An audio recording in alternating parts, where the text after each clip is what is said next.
So we have something special for tonight. So we have a fantastic guest coming to us from North Carolina, and his name is Chi. He's right there.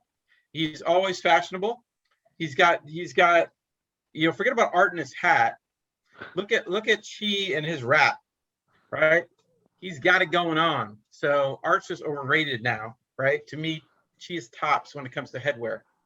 But he's going to bring us back. He's going to bring us back to basics. He's going to bring us back to OG, right? Basic, agile. And what does it mean about that, right? Like, what does it mean to be agile? And so he's bringing us back to basics. And I think sometimes it's really good to be brought back to basics, to really, really think about this, take a step back, remember why we're doing this, remember what's important. So she's going to really bring us back. So everybody, welcome Chi from North Carolina. Give him a hand.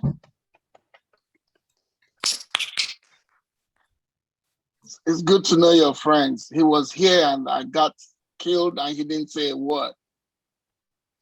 Well, he was on mute, Godwin. You see, yeah, he was saying it, but he was just on mute. Yeah, I know. You see, Godwin. It was interesting, just listening to the way you were being slaughtered.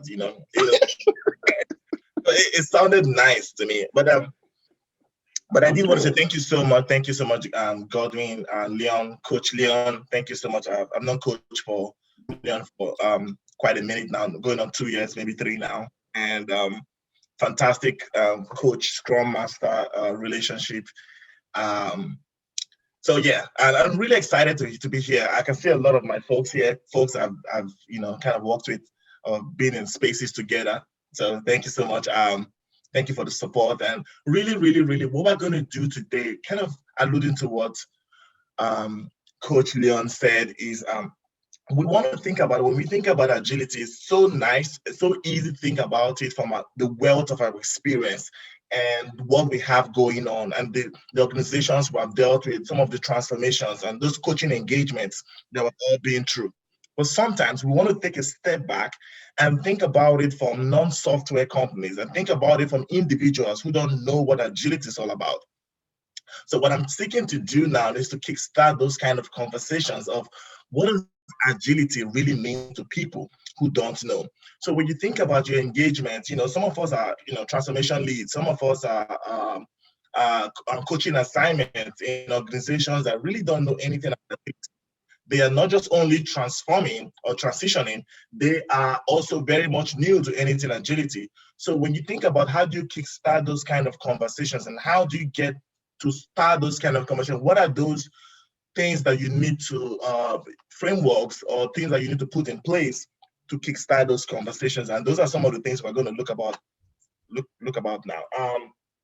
Also, when I think about like the mom and pop shop, when you think about the small and the medium scale enterprises, when you think about the barber shop, well, I'm going to draw a lot of narrative with the barber shop. The barber shop is one of my favorite places I go to. You're going to find me use the barber shop a lot of time in this presentation because I do love the barber shop, and I had a fantastic experience from the barber shop. So I'm going to use that as a case study for this presentation. So if you are ready, I am ready. Oh, and then let me say the caveat real quick. Sometimes I do get very excited, and then when I get really excited talking, I talk real fast. So feel free to tell me to slow down. Feel free to tell me to start again. I would happily oblige. All right. Can I get thumbs up, thumbs down, thumbs up, thumbs up, thumbs up? Good. Okay. Cool. All right. I will go ahead and share my screen, and then we will get started. And so from the beginning. All right. Are you guys seeing my screen now? Yes. We can, yes. All right. So essentially, this is all about what agility means to someone who doesn't know. If you think about it, like what does agility mean to organizations and people who don't know? And we're going to have a little exercise to really kickstart our conversations right now, okay? The first thing we're going to do is that we're going to make a list of what we think agility is not.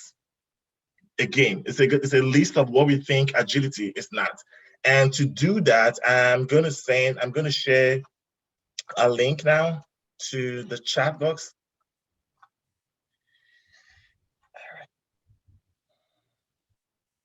So if you all could access the chat box, I'm going to share a DS board link, and I'm just going to put it again.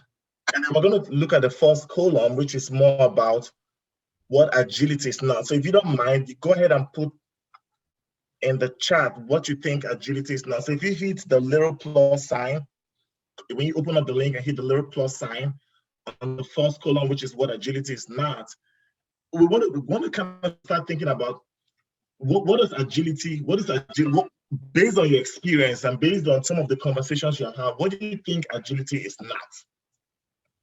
All right, so let's take like 2, 3, 4, 5 minutes to kind of like put out what agility is not.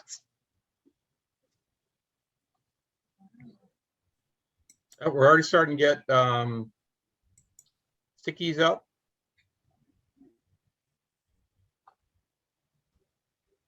All right, so just refresh. All right, so let's keep it coming, guys. Nice. All right, so we have a lot of things. I'm seeing flexibility, I'm seeing rigidness, I'm seeing close to change. A lot of us think agility is not moving fast, agility is not status quo, agility is not inefficient, it's not a waterfall junior. That's really funny, waterfall junior. I've never heard of that. Agility is also not a framework. That's very critical to understand that. Agility is not a framework. Agility is also not flying solo. Agility is not static. It's definitely not command and control, and it's definitely not baby waterfall. That's very, very interesting. Baby waterfall.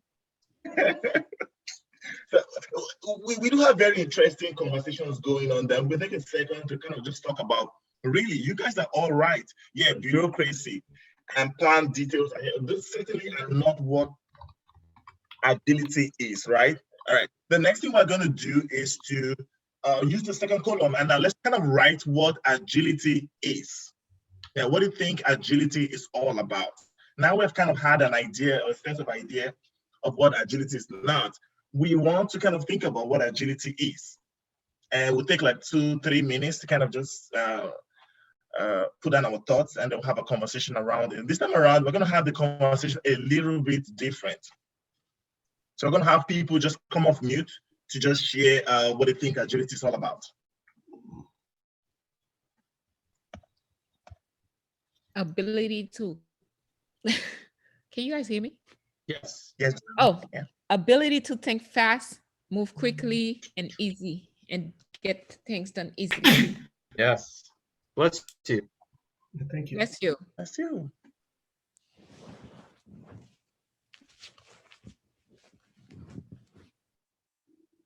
All right, who else wants to come up mute to kind of just share some light on what he thinks or what she thinks agility is?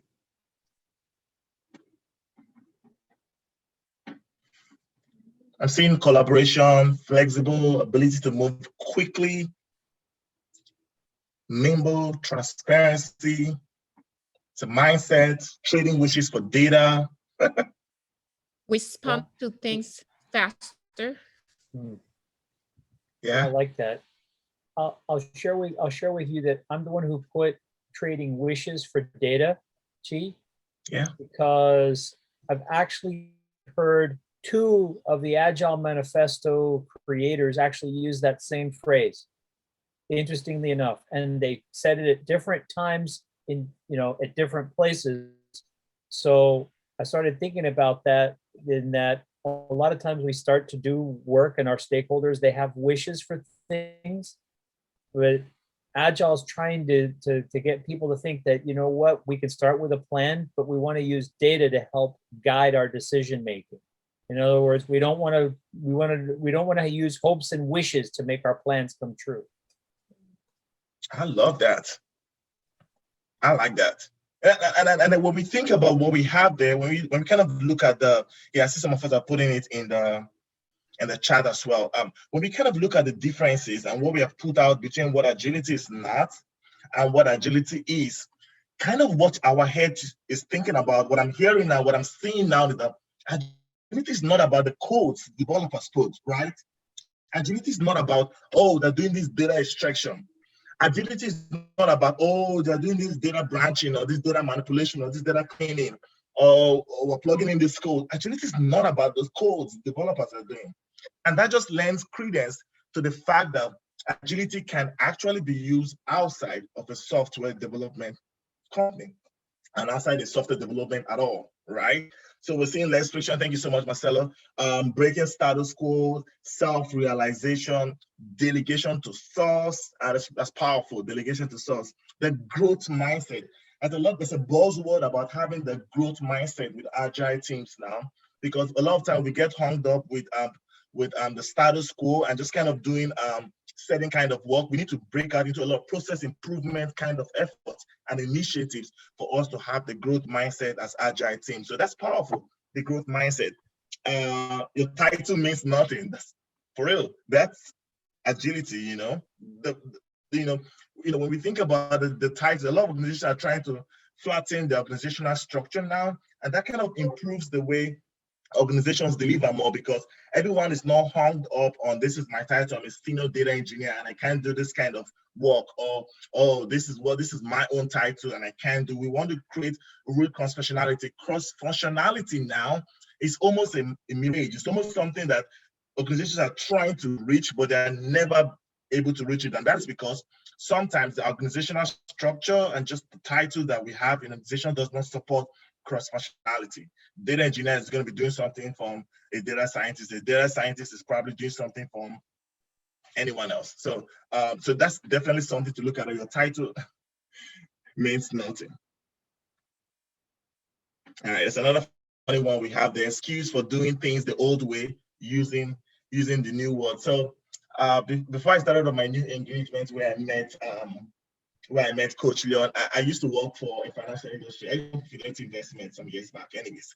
And then one of the things that we struggled with at some point was in my project we worked in was we were actually doing the same waterfall with just new titles.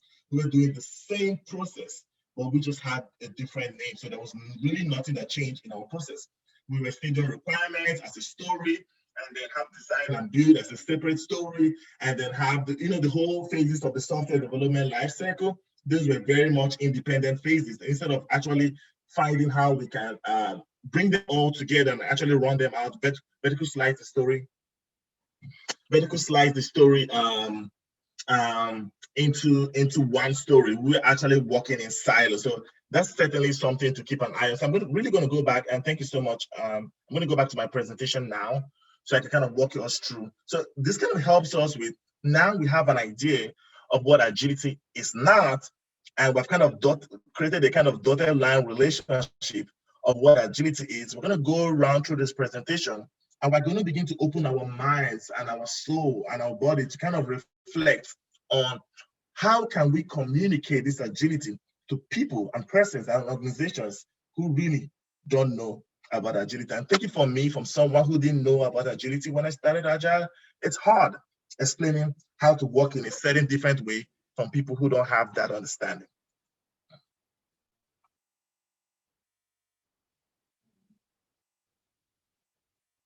Neil, did you want to help me show my presentation, or did you want me to go back to present?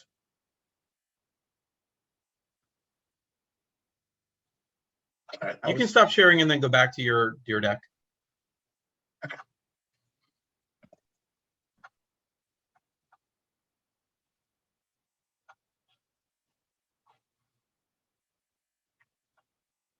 All right, could you guys see my screen? Yeah. Okay. So what we have done now is that we've made a list of what agility is not, and then we've also made another list of what agility is. The next thing we're going to do now is that we're going to look at this beautiful animal here, creature here, and then we're going to make a list of what we think this is. All right, so we're going to go back to that same ideas board slide that we have, and I want to think about the animal. I want to think about it. For those of us who don't know this animal is called a cheetah. I want us to think about this animal, cheetah. Whatever you think about a cheetah, just kind of put it out there. It doesn't have to be right. It could be anything. just put out your thought process, what you think about the cheetah. And then I want us to have a conversation around it, and that will kind of lead us into how we can talk about agility across. So once again, we're going to slide back to the ideas board, so we kind of talk about what we have out there.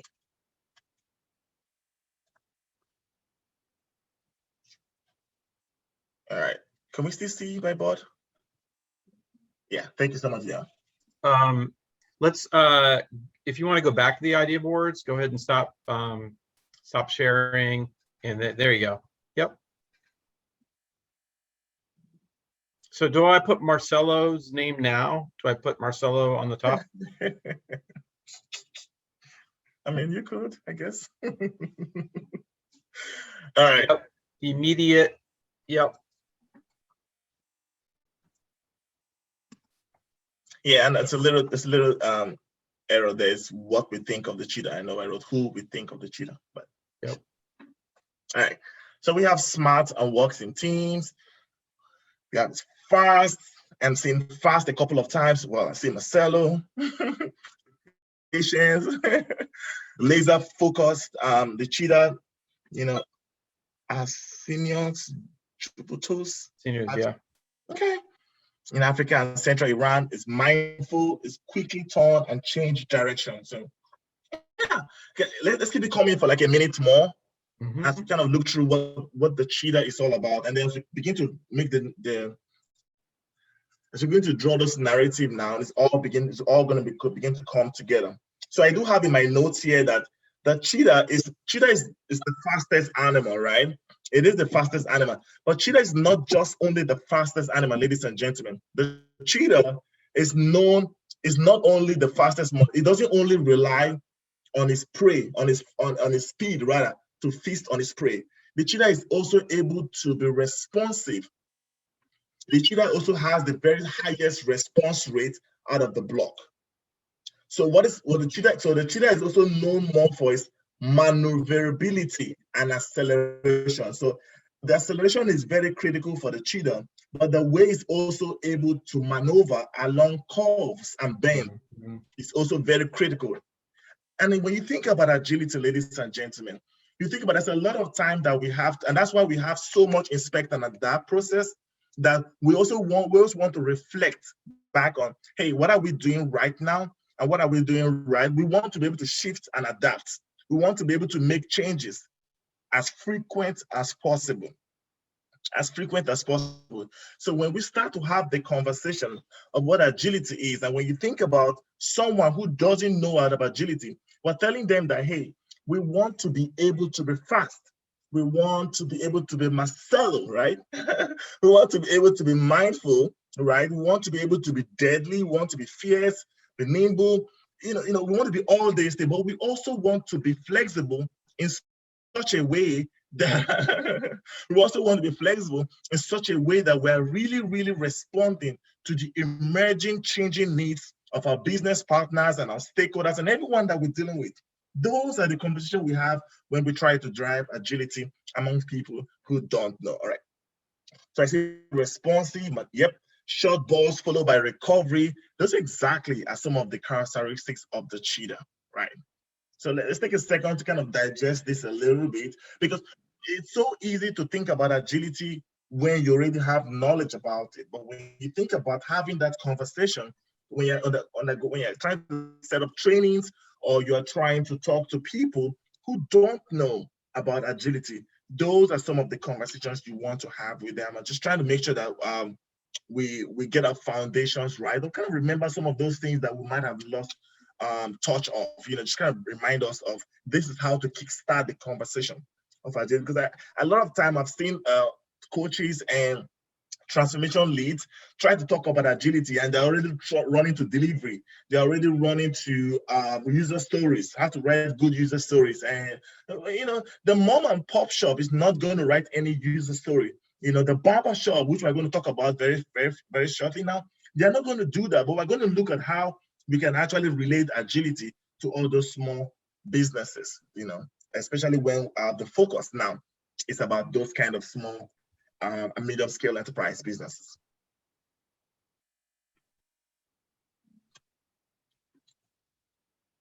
All right.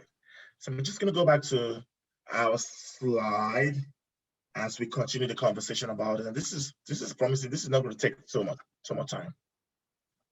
So now that we've talked about what the cheetah is, the next thing we're going to look at, this slide is all, what I tried to do with this slide is to make a mental list of some of the occupations and disciplines that we have today.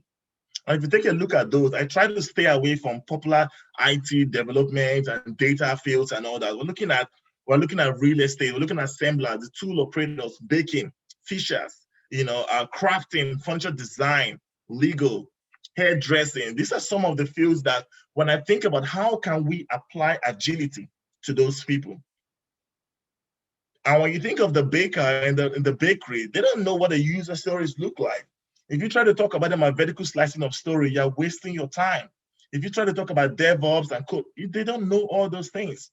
So we got to apply, we got to talk about how can we utilize agility to increase efficiency in your store?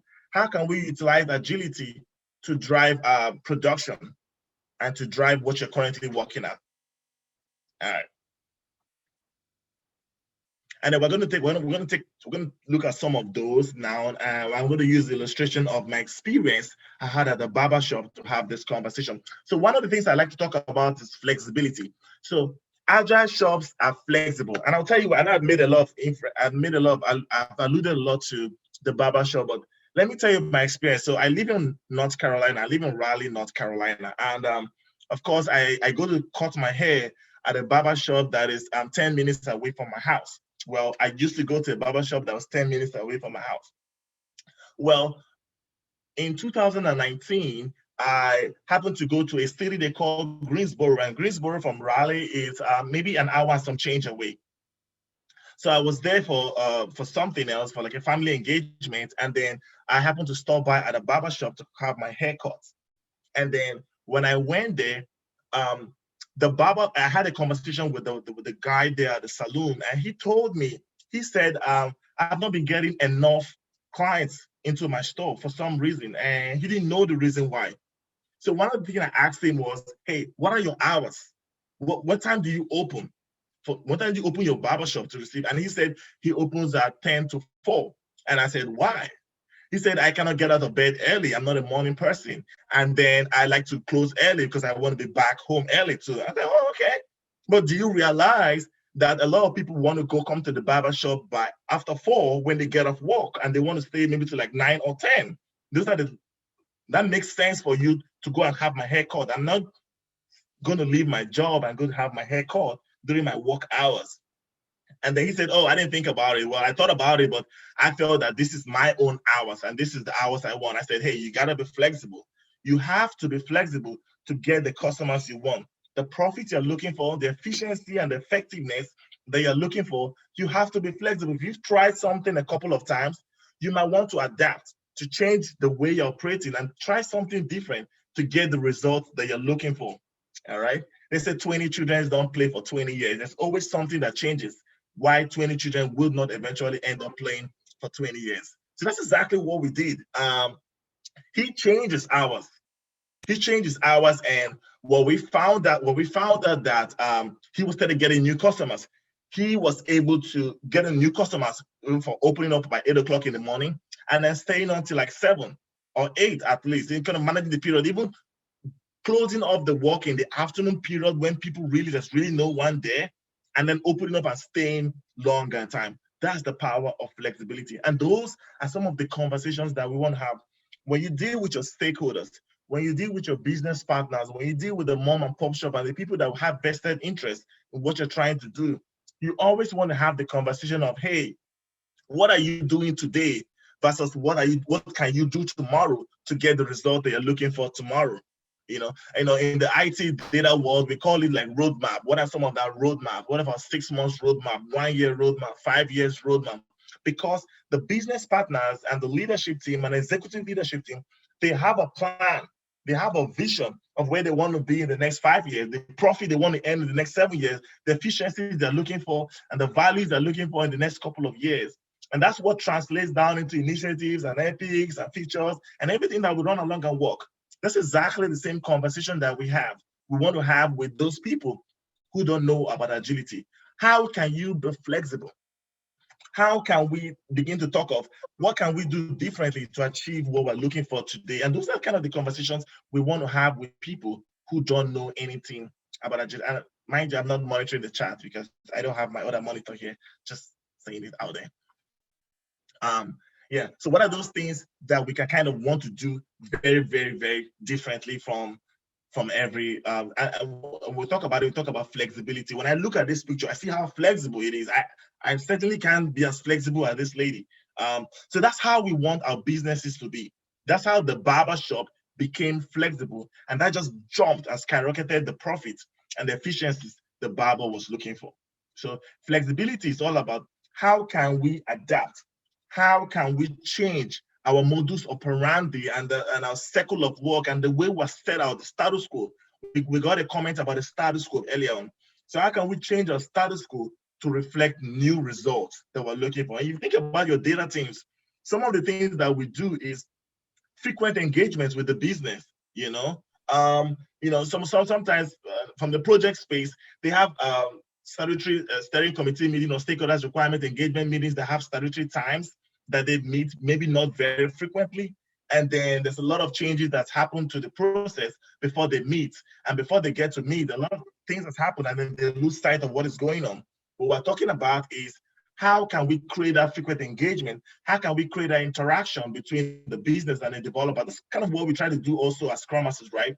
That's exactly what the conversation we want to have as when we talk to people who don't know. We want to meet with them. And I'll tell you something he did again. When I left the barber shop, one thing he did was to create that relationship with me. So he called me and said, how was the cut? How was the cut later? So he's trying to be flexible. He said, oh, I don't regularly call my people to tell them about the cut, but with you, I will go ahead and call you to check in with you how the cut was. So that's him also trying to be flexible, not set out in his own way, right? He doesn't have to call me. I don't have to drive all the way to Greensboro ever because I told him I live in Raleigh, right? This is an hour away. But he decided that he wanted to call me and thank me for offering that advice. And that helped him because I'm still going back to Greensboro to have my hair cut. So these are some of the conversations we want to have. Businesses need to be flexible to get the result, especially when you get hired or someone is consulting with you about how they can improve efficiency and effectiveness with what is currently going on.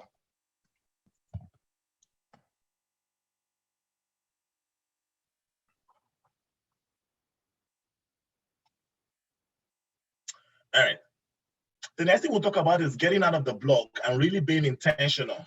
Getting out of the block and really being intentional. Agility is all about how quick are you out of the block. There's really no time to be toying with the idea. And you find that some of my narratives I'm giving now are things that are really not data oriented. And I'll try to make the connection because I know most of us are practicing in various coaches and leads and product owners and Scrum Masters. But think about the conversation you have with people who don't know. This is not a time for us to have meetings and meetings and meetings and meetings that lead to another meetings that leads to another meeting. We see all this kind of engagements with people, and then they'll let's have this meeting that will lead to another meeting, and then we'll bring this other SMAs in, and then we'll have another meeting that can potentially lead to a meeting with it. We want to be the first out of the block. When you think of the competitors, when you think about the people that you're competing with, imagine changing needs. When you think about technology changes, those things are not waiting for your meetings. So you have to be quick. Let's go back to the barber shop real quick. So the barber shop is located right in the mall in Greensboro, right? And there's a couple of barbers around there. He needed to do something different because every other person was getting customers and making profit of their businesses, and he wasn't. So this was not the time. One of the first things he said was that, I don't know whether I can make that new time that you talked about because I want to quit my second job. I have a second job I'm working. So I said, sit down. How much are you making in your second job? And what is your long-term goal? Do you want to be a business owner or do you want to work? Is this a side job? You need to make those kind of determinations. And that's being intentional. I'm talking about being intentionality. You need to be intentional about what you're looking for. if you take it to your data teams and take it to the business and take it to the team you're working as a Scrum Master, we need intentionality with those teams too. You know, when you're refining those requirements, when requirements are handed down by the stakeholders or by the business to the Scrum team, there needs to be a lot of intentionality as to, hey, product owner, development team, what makes the most value right now? What can we deliver? Absence of the dependencies, absence of the risks, absence of the blockers that we have. What can we potentially deliver that makes the most sense now? Being intentional. This is not the time to say, oh, well, we're going to absorb this story, we're going to put it on the backlog and maybe come back to it another time. Marcelo.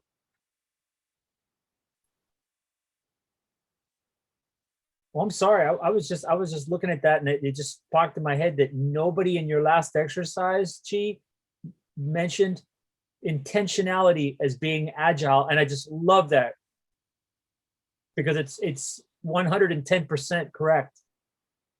110%. I love it. Appreciate you, Marcelo. So yeah, there's a lot of intentionality that we have to do in driving agility. Agility, when you think about agility and thinking about those conversations we have with people who don't know, we have to get them to that place that they begin to make up their mind on the values they're expecting. They don't have to know the walk around, they don't have to know the house, but they have to kind of know the what. What are you looking for? What are some of the things you're looking for tomorrow? What are some of the things you're looking for in the next 6 months? What are some of the things you're looking for in the next 1 year? What are those efficiencies? What are those values? What are those profits in dollars and cents that you're looking for coming up? You don't have to know the how. You don't have to know how the team is going to do that. But we want to have that sense of direction, that vision, that tunnel vision. And I think we had it in our last slide, having that tunnel vision of what we're looking for. Intentionality is key. It's intentionality that will get you off the block. I'll tell you a quick narrative now. You know, in track and field, in a 100-meter dash, you know why sometimes you have the false call? Because it's a firm belief that the first person that gets off the block has a head start in winning the 100-meter dash. Why do we call Scrum sprints? Because it's a sprint. It has an end date. Now, if I Kanban or do something else, forgive me, this commercial is not for you. But I'm saying in sprints, it's a sprint. It's a 100-meter dash. You want to be out of the block. If you notice your teams 1, 2, 3 days into your sprints, they're not working on a 1-point story. That's a conversation. They're not being out of the block. They're not getting out of the block in time. They will struggle getting onto the 5th and the 6th and the 7th day of the sprint. It's a conversation to have in your one-on-ones and your retrospective. But this conversation is about the mom and the pop shop. And we're going to take you back to the barber shop. So back again to the barber shop. This is not a time for the barber to think about, oh, I don't know what I'm good when I'm ready to change my hours. I don't know when I'm ready to do something different, to maybe start calling my customers and start thanking them. So I said, hey, you have to make that decision. Not only do you have to change your hours, because your hours right now is not helping you to be successful at all. And the fact that you're not doing something different, like calling your customers after they cut their hair, making a note of them and calling them, is not, you need to do something different. And I'll tell you the last thing he did, or one of the things he did again, that changed my whole mindset about his service. He had a bottle of Moscato in his shop. Yes, and I like wine. People that know me know I like wines. He had a bottle of Moscato in the shop, and I had a shot of it. So that was for me the ultimate experience. I could drive 1 hour to get a bottle of Moscato. Yes. So that was an experience. That was an amazing experience. And I'm telling you this because this is someone I met in 2019, and I know what his business looks like now in 2021. And I'm being honest about this conversation. That's why it makes a lot of sense to me to talk about how I was able to talk about using agile principles to talk to him, even if he had a shop that had no computer. They're not talking about user stories. They're not talking about sprints. They're not talking about all those, safe or scaling technology. This is totally independent from those things. These are conversations. How can you drive agility? How can you set up a consultancy mindset or practice that addresses people who really don't know anything about agility? So getting out of the block was him making up his mind that, hey, I have to figure out my hours. I'm really being intentional about it. I have to figure out my hours. I have to probably start calling some of my customers. If those I cannot call, I need to send them a text and thanking them for having their haircut at my salon. I have to put a bottle of Moscato and put some bottle of Chardonnay and probably tequila, whiskey, and rum, and water, a Coke, soda for anyone, coffee, whatever you want, snacks in my store, and just create that different experience for them. All right. So the second thing was getting out of the block, being the first person out of the block, and really, really, really being intentional.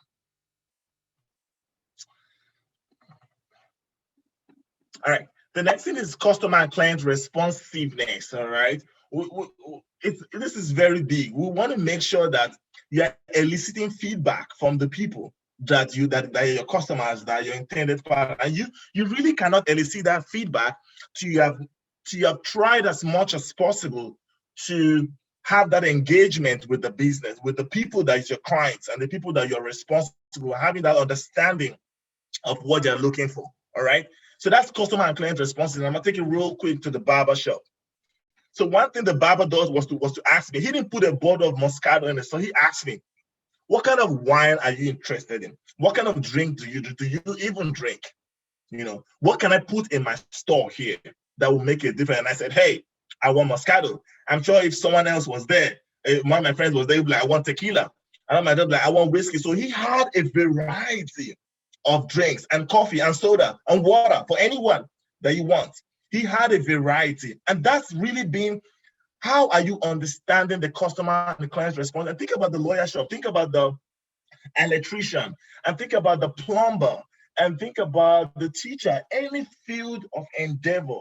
There has to be that consultative mindset of trying to figure out and understand who are my clients, one, and how can I really better the service? How can I really try to make the difference? Let's take it back to the data teams, because that's where it makes more sense. We try as much as possible as Scrum Masters and as Agilists to try to engage the business very frequently. All right. So we ask them during the sprint reviews and the demos that, "Hey, do you like our increment? Give us an approval or decline. What other new feature do you want? If you find a defect, tell us, we'll reprioritize it and put it on the backlog." We try to have those kind of conversations, those responsive, we're really responsive because we know the business, number one, funds our project, and they kind of own the business, they kind of own our work too as well. So we're kind of responsible to them. So we try to do all that.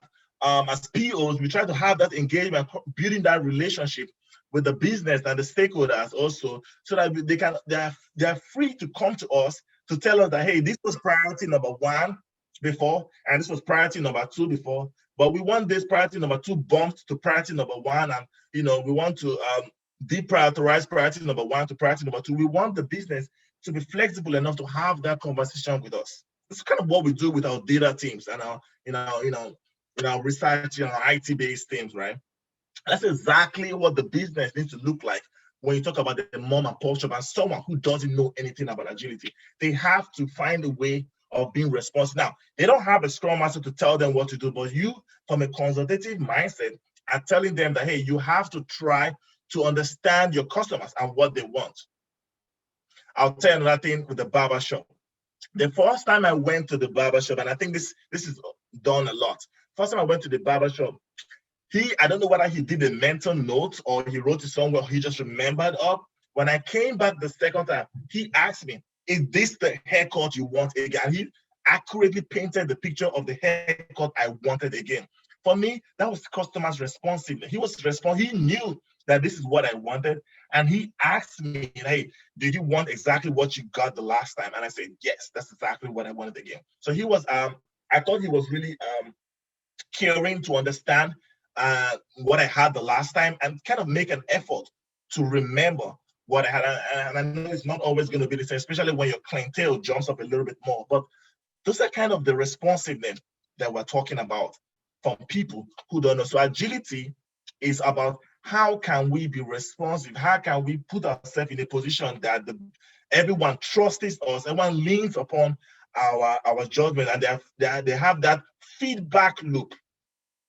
One of the things I've been trying to do, and you're gonna keep me honest, one of the things I've been trying to do in my current place of work is I've always known that feedback loop is a problem in my current job, and I've been thinking. I won't say I've been trying as much. I've been thinking on how we can break the feedback loop, and just kind of create that dotted kind of relationship between our support teams and our delivery teams and the coaches and the transformation team and Scrum Master. Everyone, how can we create? It seems as if there's a feedback mechanism, but I definitely think there's an opportunity for us to improve that feedback to and fro those delivery teams and those support organizations and people. So I've been thinking about it. So I think there's always an opportunity with most teams as well, that's because you don't want to put out anything without having someone vet or look at what you're doing and then like what you're doing. And you just put out anything out there, put out the functionality out there, and you don't have someone review it. It's almost like if someone used the functionality, it's almost as if you shouldn't have put out any functionality out there. So customer client responsiveness is very critical. And forgive me, I'm drinking a little. Sorry, I didn't mean to say that out there. All right. The next thing I want to talk about is adaptability. Adaptability. First of all, can we see this gentleman on this little hanging balance thing? There's a lot of adaptability right there. So when I think about agility, I think about how can we adapt to changing needs? How can we adapt to things that change around us? So situational changes, technology changes, regulatory changes, competitors, when they change around us, how well are we adapting to those changing things? One of the things I told, let's go back to the barber shop. One of the things I told the barber was, I said, when you change your hours, you're going to keep your eyes open because you're going to see that the barbers around you are also going to watch you. They're going to see that your hours are changing.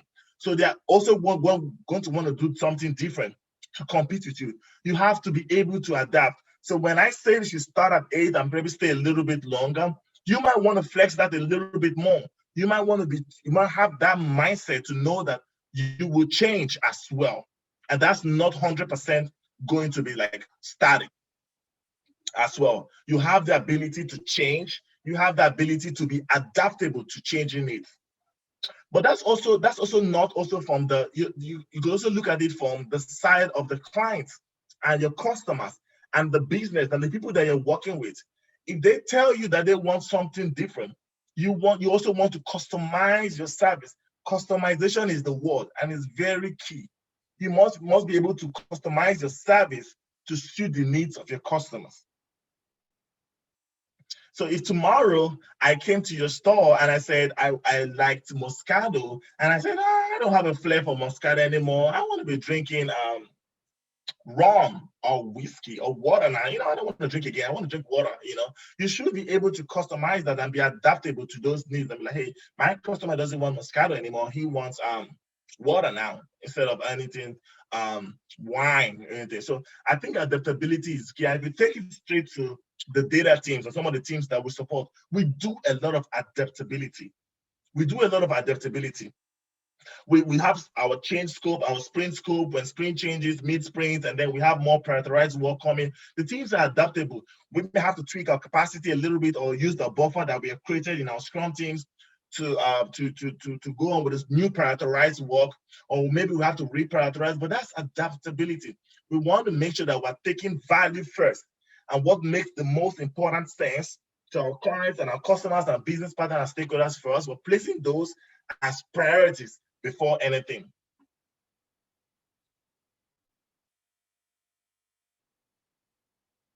And this is an intentional pause.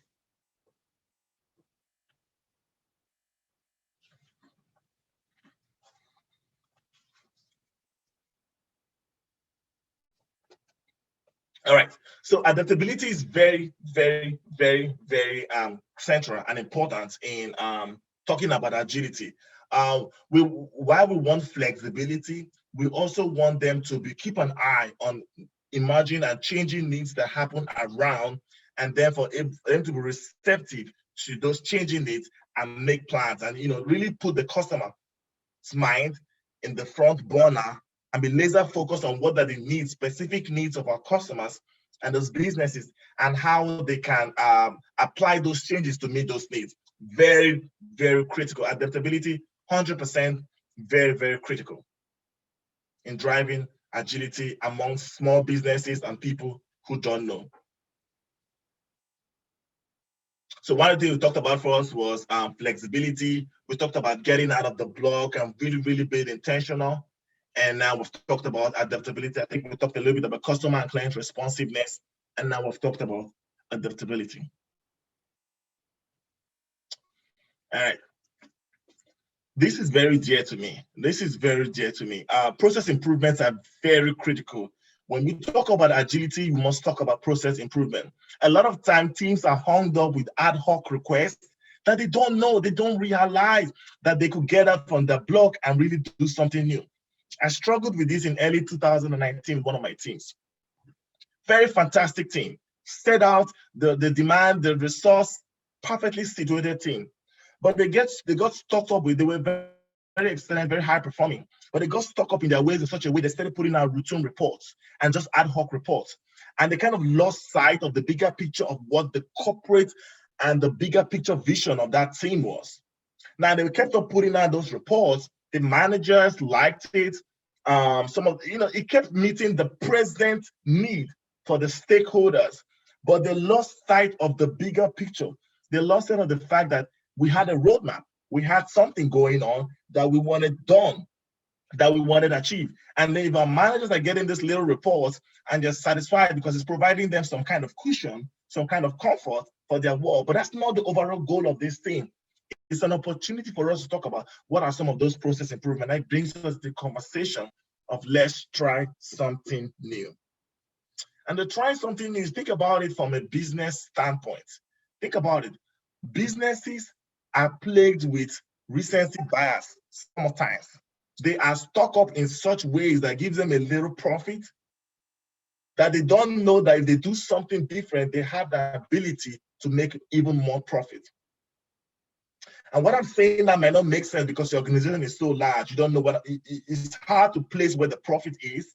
But when you think about the mom and the pop shop, when you think about the barber shop, you know that there's an opportunity for them, if they do something new, if they look out for a new experience, it might be in the way the shop is situated. It might be the interior UI, UX of the barber shop. It might be in the location of the barber shop. It might be in the barber itself. It might be in the clippers and the tools that they use in the store. It might be, if they look out for something new, there's an even greater purpose of them achieving something more. The goal is that you have to look out for new. Agility is all about what are those new experiences that we can look out for? What are those new things that we can do to really reflect and change what we're doing? Change it. It might be to add new tools. It might be to add. So when we talk about data teams, sometimes when the scope of the work changes a little bit, we talk about let's kind of add a developer with this specific skill set to this team that can kind of take care of this brand of work or this set of work that is totally independent from the rest of the thing. Exactly the same thing with the mom and the pop shop and the electrician and the barber and the plumber and everyone there. Sometimes you might have to add a new barber to take care of specific things. I'm going to tell you what the barber did this time around. In the area where the barber shop was located, it was heavy predominant with Hispanic people. And Hispanic people, they have a certain kind of hair. It's a little different. Their hair is a little different. He could not cut that kind of hair. And every time a Hispanic person walks into the store, they leave. The walk-ins, they leave because he cannot get that cut. And he just doesn't know. So I said, hey, well, your demographic says you have Hispanic people right there. You have to find out how we can get an Hispanic barber in this store that will take care of those people, because it's a significant demographic people that you're cutting out if you don't have a way of learning or cutting that kind of hair. So that is looking out for new experiences. And what he did is that down the line, he got a Hispanic barber. He got someone from Hispanic origin to join his team and started cutting their hair. Boom, and there was a troop of people from nowhere into his store, looking out for new experiences, trying out something new. Very critical. It looks normal, but if you don't really think about it like an agile concept and really apply it in that way, it's not normal anymore. It's about how can we apply the whole agility concept, the things that we all know, the things that we practice. How can we apply it to people who are not going to be looking at user stories, people who are not be looking at their computer, people who are not looking at, oh, this is a functional manager and this is a line manager, people who don't have all those experiences and all those situations. How can we really utilize our agility concept to really improve efficiency and drive profit within those people? So that's exactly what the barber did. The barber looked out for new experience. He said, hey, I have new set of people in this area. I have a lot of Hispanic people. I cannot cut their hair.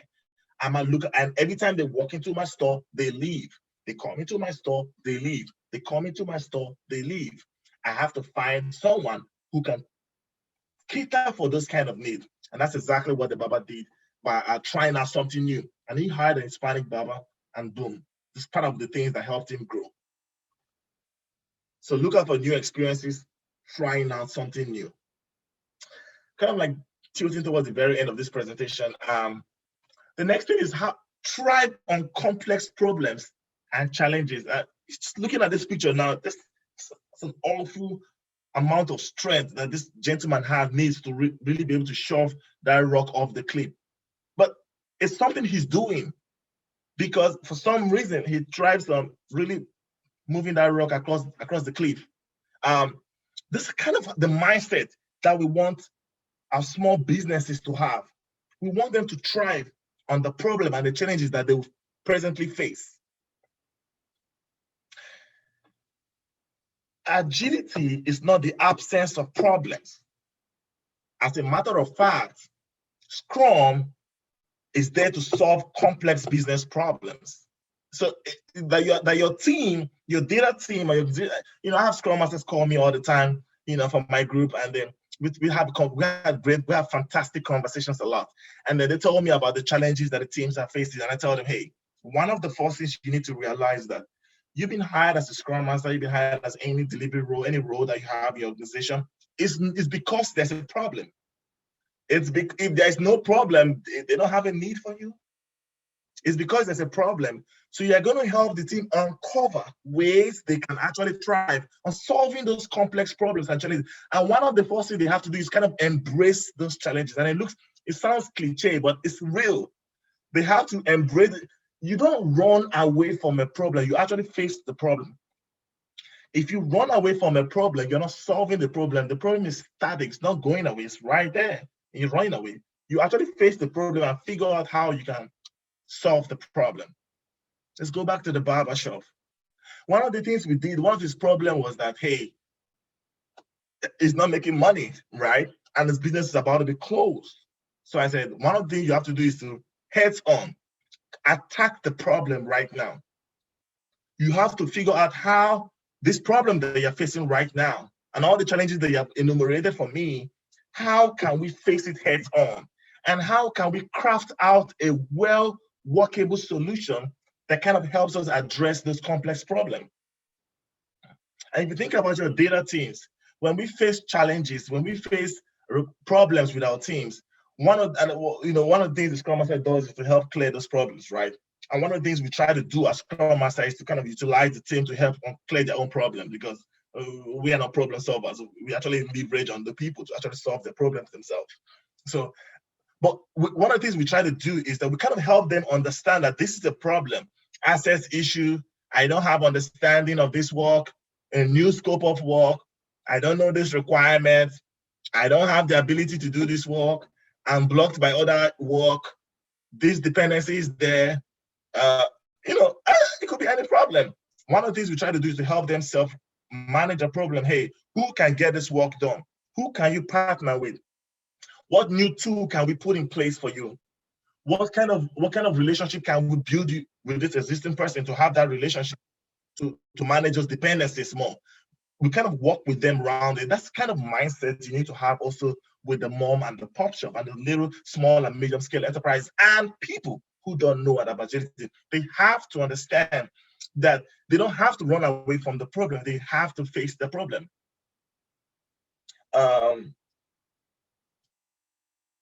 One of my friend, he used to be an electrician, and this was like many years ago. And then he went to work in a house, and then he had an ugly experience. I'm not going to try to go into the details. He had an ugly experience in the house as an electrician, and he came back and he said, "Oh, this is what I've been doing for like 18 years, but I don't feel like doing it anymore." And I said, "You're right. You probably shouldn't do it. But think about it. What are you going to do next?" And he said, "You're right. I don't know what to do next. I've been doing this for 18 years. So I said, "Hey, I appreciate you. I appreciate your vulnerability, to think about it like, oh, this is something I'm not going to do again. But when you think about it, you have developed some skill sets, you have some clients, and you have some great things going on for yourself in this field of endeavor. Are you going to really use one ugly experience to negate all the good work that you have done and all the fantastic experiences that you have?" And I was really not trying to make a decision for him.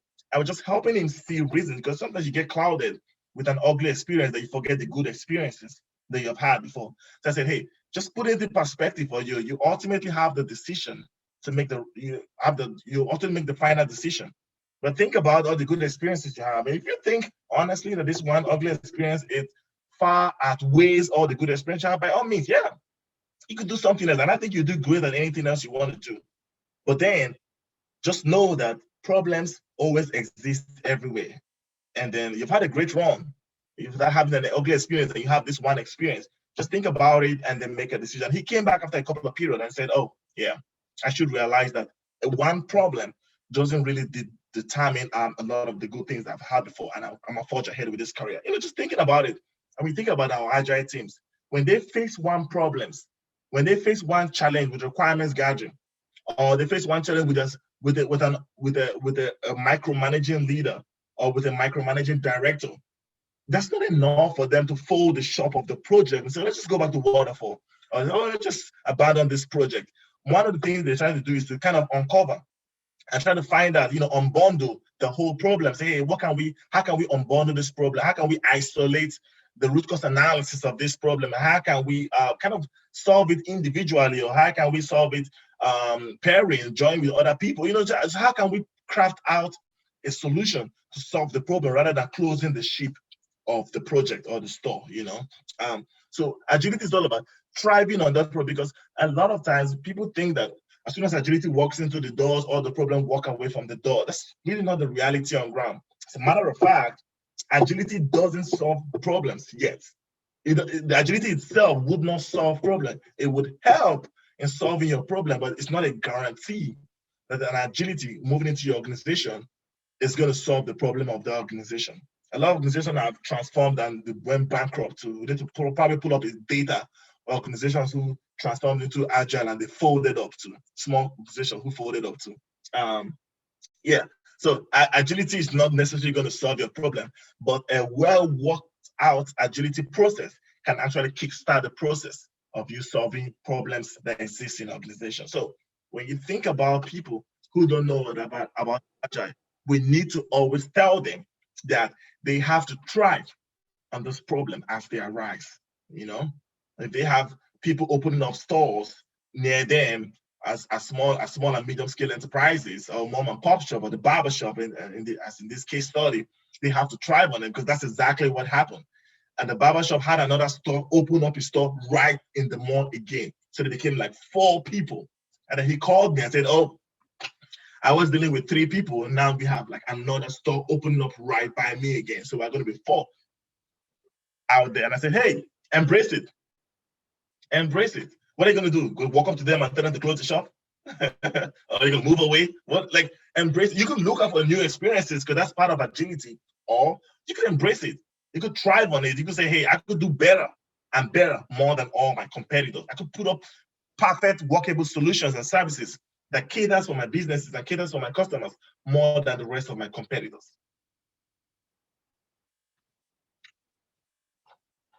And this is very much akin to the one that we talked about before. Enjoy making sense out of the different experiences they encounter. They need to make sense out of. So may God give me wisdom now. So I kind of had this chart out here now, because when you think about those small businesses, they do have ideas. They do have, like, this is the reason, and this is what it is, and this is what I'm going to do, but this is what I think, and this is what other businesses are doing. They have, it's like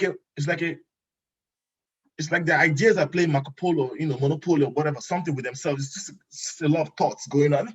And this thing I'm talking about happens in large organizations too, but you might not see it if you're just a Scrum Master there. It does happen though. So they have all these ideas there.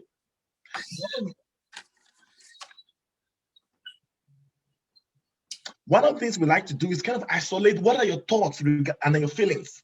What are your thoughts? What are you thinking about now? How do you feel about this? And right in between the thoughts and the feeling is an understanding. It's an understanding of what you have always held dear to yourself, which is your belief. And the right in between those understanding and the belief is the sense. Is what makes the most sense. So what you're thinking and what you're feeling, the fulcrum, the combination of what your thoughts and your feeling, it's also the product of the understanding and your long-held belief and your background and things that you have always known. In between that understanding and the belief is what makes it. I'll translate it to the small businesses. And we think about your data teams too first. One of the things they have to do is that sometimes we have competing priorities, right? We have our directors that serve different business areas and business districts and value streams and programs and portfolios and those fantastic names. And they have a lot of competing things. Oh, this is what we want first, and this is what we want next, and this is important to us first. And then one of the things we try to do from a Scrum team is we try to filter through all those and say, okay, this is what makes sense, but this is the capabilities from our team. So this is our available capacity, and this is our thought. So the marriage of the thoughts and the capacity is what we can deliver, right? That's what makes the most sense. But from a small business, it's a little bit different because they have all these thoughts that they want to do. Oh, we want to expand. We want to hire this person. I don't have the capital to hire this person. All right. Oh, this is how I feel about this place. I don't want to even live in this place anymore. I don't want to operate business in this place anymore. So it's more of the combination of their thoughts and their feeling. And in between those, then understanding, okay, this is how I feel about my business. This is how I feel about my staff. This is how I feel about the service I render here. Because we have small businesses who are like barbers who want to do something else. They want to move into fishery. They want to move into animal husbandry. They want to move into sailing. They want to be pilots. They want to be engineers. They want to be Scrum Masters. It could be anything. So the marriage of that thought process between what they're thinking and what they're feeling is an understanding. But also bear in mind that they have a belief system. They have already the long-standing thought process that they have held so much dear to themselves about their businesses. And when you think about the mom and pop shop that's been in business for 30 years, one of the reasons why they haven't left the business for 30 years, despite the fact they're making nominal profit, is part of the reason, it's part of the beliefs. It's part of the belief that, hey, this is what I'm doing, this is what I've been made out to do. I'm not going to change. I feel I'm serving humanity. I feel I'm making an impact in society. I feel like this is my community. I have to give back to my community. I can't leave. So when you talk about new experiences, when you talk about, you probably need to change this. Like, no, my dad started this business 35 years ago. I'm not leaving nowhere. This is where I have to be. And those are valid things. That's why the belief comes after the thoughts and the feeling. Because those long-standing beliefs and traditions, there's so much there. They act as a wedge and a fulcrum to our thoughts and our processes and how we get things done. So when you think and you feel and you have an understanding, the marriage of your understanding and those beliefs and those long-standing traditions and those things that we hold very dear to ourselves is the sense. We have to help those small businesses get to the place where they can uncover the sense out of everything. So when they go through all the different experiences, when they hire a barber and they have to let go the barber, when they buy Moscatos and put in their store and they go, oh, this is too much expense for me. They have to go through those experiences and find out what makes the most sense.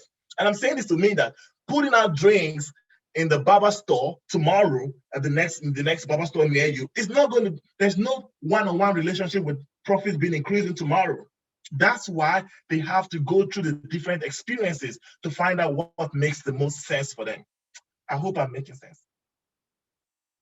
They have to go through, thank you, Leon. They have to go through this experience to find out what makes the most sense for them. Because, a lot of people, I was going to say fickle-minded people, a lot of people could leave this call and be like, oh, for small businesses, we probably just need to put snacks out in my store, or probably just call our customers and just tell them thank you for service. It's really not a one-on-one relationship that way. They have to go through the thought process. They have to go through those feelings. They have to be that empathy. And that's why coaches come into this play. Empathy is a buzzword in the industry now. How can you drive empathy within team? How can you have, those psychological safety? How can you drive, there's a real correlation between those things and driving improvement. And there's a lot of conversation about how coaches are not psychological experts, but there's almost a relationship between how psychology drives efficiency and effectiveness. And we need to begin to help our businesses and small businesses understand the right in between the thoughts and the feelings and understanding. And when they combine this understanding with some of those things that are really, really dear to them and they would never change, when they combine that understanding with that belief, it makes the most sense for them. And these are great pictures that I called out from inside the book. So these are great insights out there. All right. As we kind of really, really begin to wind down on this, and I know I'm taking all everyone's time here. Thank you so much for sticking out with me. We talk about sustainability, and this is just about keeping better ways of working. Agility is all about sustaining good practices and leading practices. A one-hit wonder is not agility. It's not nice for you to start a good practice and then stop midway and, I'm done. I'm not doing this any further again, It's all about driving that sustainability. You find out a good practice, you find out a leading practice, you want to stick to it. You want to see some outcomes. It's not so much about the output. That's another buzzword in the industry. It's not so much about the output. It's about those outcomes. What are those positive experiences they are getting out? And how potentially could they lead to measured success, increased efficiencies, production, dollars, money in your account? So it's all about sustainability. It's all about sustainability, keeping the lights up. How can we ensure that the right things that we're doing, even if it doesn't look productive now, if it doesn't look very effective, but how can we keep that going on? All right. And I kind of come to the end of this whole fantastic presentation. I'm really grateful to everyone for giving me the opportunity and the privilege to talk to you all. Really excited. I think it's a huge privilege, and I don't take it very lightly. The ideas board link I have has questions and feedback, and the last column I have has more takeaways. And maybe if you want to present that, has takeaways. So if we don't mind, we have time. I don't know when we have time. We have time. We'll go ahead and put out some questions and feedbacks. And I'm really encouraging the group here. We'll takeaways. Every time I talk about what agility means to people who don't know and organizations who don't know, I'm really curious in actually creating those feedback and those takeaways that we get out from this conversation. So the last column is going to be more like the takeaways. I'd like to go over those here now or later. It's personally for me, and then the questions are also things that the coaches here can jump on. So thank you so much. I'm really grateful.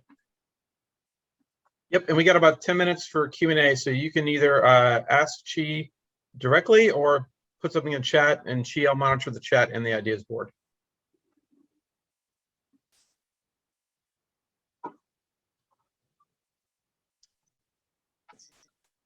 So one of the things, comment I got was thinking plus beliefs equals sense. Absolutely. And then I asked, what's so inspiring about barbers? Why these? Well, so to answer your question, it's really not interesting about the barbers, right? It's a regular small business, but the reason why it makes a lot of sense in this narrative is the drastic change. So we talk about change with our data teams, right? And it's so hard to really place a tab on those things.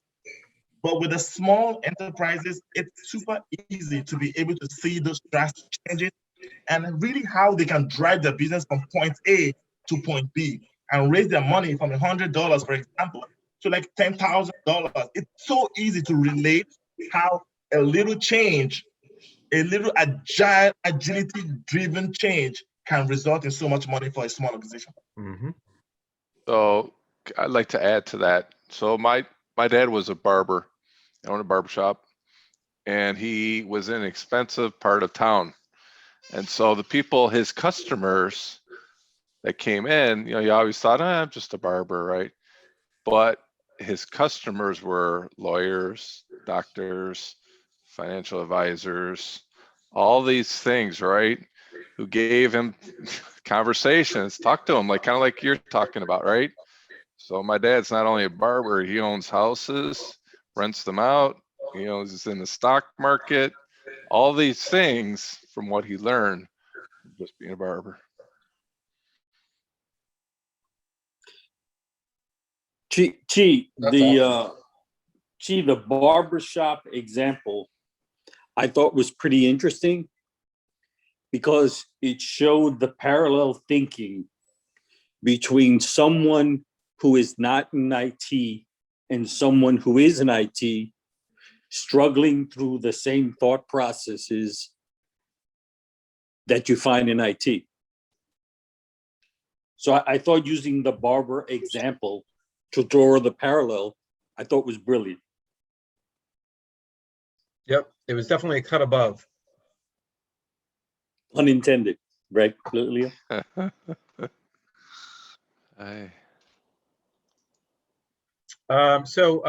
We got a question from Joanne Chi. What is a true role of the Scrum Master in your own words?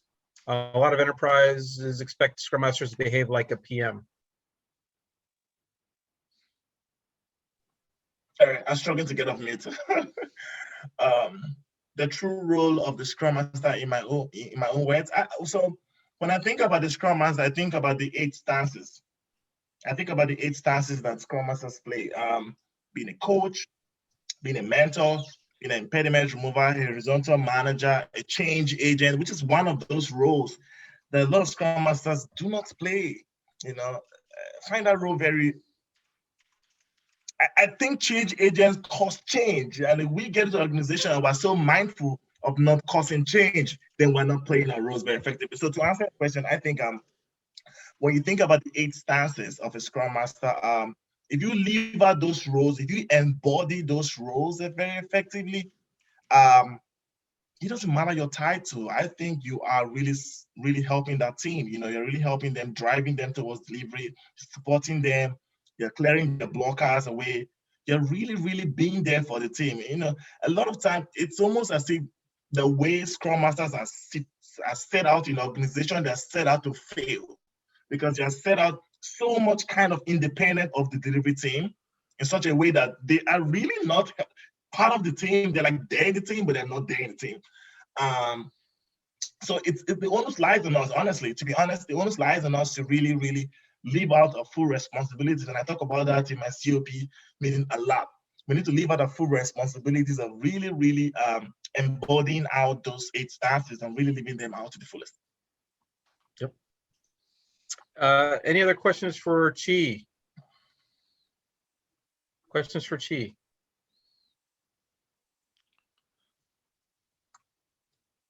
Okay, so as we wrap, I just want to let people know that this is brought to you by Godwin Coin.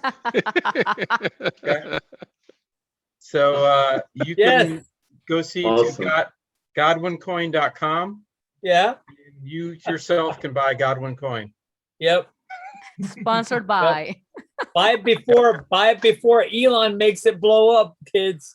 Oh my God. Yeah. Yeah.